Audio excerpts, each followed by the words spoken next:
elhamdülillah. Şu günde Allah subhanahu wa ta'ala bizlerge hiçbir de şu özünün yurtlarına varıp namazlar okurlar, cumbalar okurlar. Yakınlaşıp bara gayet. Gayet yakınlaşıp bara. Şimdi her birimiz bilgençe Pakistan'da, Yegem Özbekisinde gayet bular. Hem her yılını birler bilen bir sırav var. Her yılını birler bilen bir sırav var. Gayet içinde okuladıylar. Səqət bilən sayılar. Biz biliriz, nəsə, bizim namazlarımız, köpçülük namazlar, nəsə, qıyaşqa bəylə. Yəni, ilə namazı vaxtı kirgəndə, şulay qıyaş bizning qarşımızdan duracaq, hər vaxtında. Nüklisən, zəvəldən köçdü, ilə namazı kirdi degan söz vaxtı. Şulay o, ikindi namazı, bundan qıyaş, yakırkan vakitte bular adette, yani kıyaş eylene, ben bundan ondan kadarı ile namazı vakti. Şuna bitirdi, bizler bize. Tige duha namazları okuyturgan çırakta, işrak namazları okuyturgan çırakta, kozacaktan bular kıyaş, indi ben bundan bulsak, ben bundan kıyaş, yakır katırgan bular. Buyurdu. Demek, itengi yakta.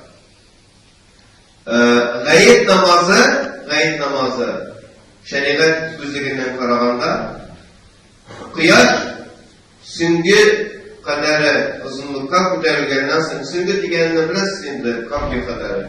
Uzunlukka ko'tarilgandan so'ng, ufukdan, yani gorizontdan, ufuk u gorizont uruşu. Ufukdan süngü kadarı ko'tarilgandan so'ng giyib qo'yilgan.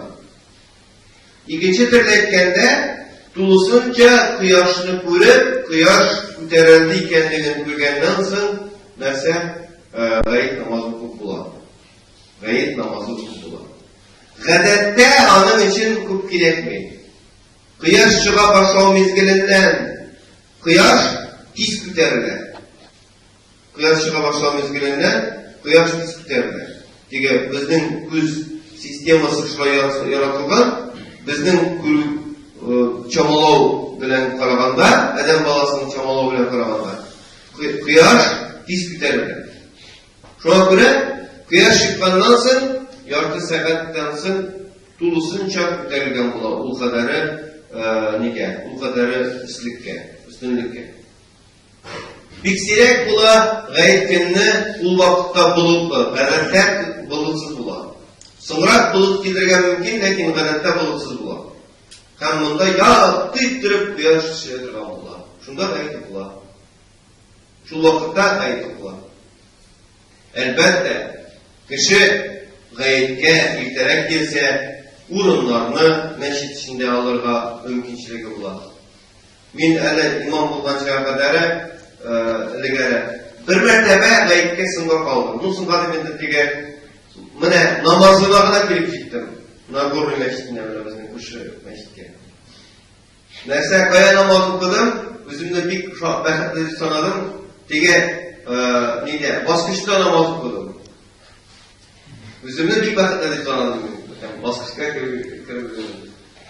Gayet namazı bilemedin, kıyaşığa çıkartırgan vakit, tezirek bundan çıkıp gittim, boşaltır şabam, Nagorno'da barıp gittim. Hem anda şuşun neyde qaysı gayet ekeni istatıyor, Ramazan gayette mi, Kurban gayette bulurma diyiş. Tege kişi avraza degen kişi yok edi. Hem nersege şuşu baskışta bir paralel, ikinci paralel kakışa ve şuşun kurunda okuldan asır buldu. Şuna göre cemaat-ı müslimin, eğer de biz muhtarlardan birinci safhada okuzumuz gereken, İltenge namazda vakit gelirgende, bir-biri bilen görüşüp, söyleşip, onun tilegen orunda varıp oturasında, hem indi gayet namazı okulandan so'ng kitib barasını yiye. Kişinin ihtiyarında diyesim kerak. Kişinin ihtiyarında. Bir sınga kalmasına tırışmak gerek. Andan onu bilip bulmayıp, sınga kalarak tırışmasına. Bir sınga kalsan, mine gayet başlanganlarına kelem de, gayet namazı kılmak baram deyip eytesin iken, sınga kalırgan mümkün sen tulusunca sınga kalırgan mümkün. Hatta başına da kile tutan olsan da men Singapor'un koylarga yaramayın. Mene çıktın başının kulası sıyıkardı. Yarıtatan sen gayet kılar.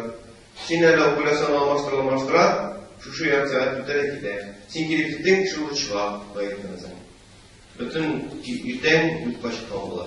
Şu an biraz aldarak gelirge tartışmak gerek. Bunda bir nidayip yok.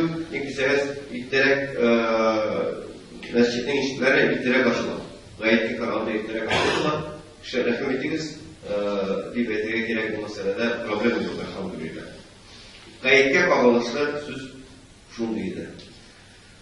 Hazır indi vakasının üzülüşüne kişiyemiz. Bu da olsa